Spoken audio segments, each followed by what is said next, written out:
আমার হাজবেন্ডের সাথে আমি জিদ কইরা আমি নাচানাচি করছি। আমি কখনো প্রোফাইলে একটা পিকও দিই নাই, ঠিক আছে? আমার 13 বছরের সংসার ছিল, ওটা শেষ হয়ে গেছে। তখন আমার হাজবেন্ডের সাথে রাগ কইরা আমি আয়সা পড়ার কারণে পরে আমি জিদ দিয়ে ছবি ছাড়ছি প্রথম, তারপরে কিছু ভিডিও ছেলেরা আর আমার হাজবেন্ডের ছবি ছাড়তাম, কখনো আমার ছবি ছাড়ছি না।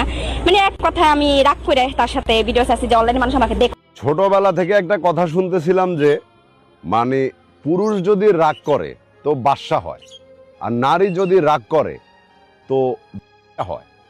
আর এই কথাটার জলজ্যান্ত প্রমাণ নিজের বয়স যখন আজকে এত হলো তখন বুঝতে পারলাম যে ছোটবেলায় মুরব্বীরা কথাটা কেন বলতো।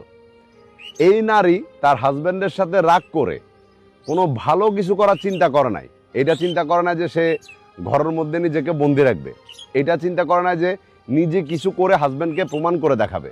সে চিন্তা করছে কি যে কি তার এই চেহারাটা, তার এই ডান্স করাগুলা, তার এই শরীরটা যাতে বাইরের পর পুরুষ যত মানুষ আছে সবাই দেখে। আর এই জন্য উনি টিকটকের মধ্যে নিজের ভিডিও, নিজের পিকচার ছাড়া শুরু করছে।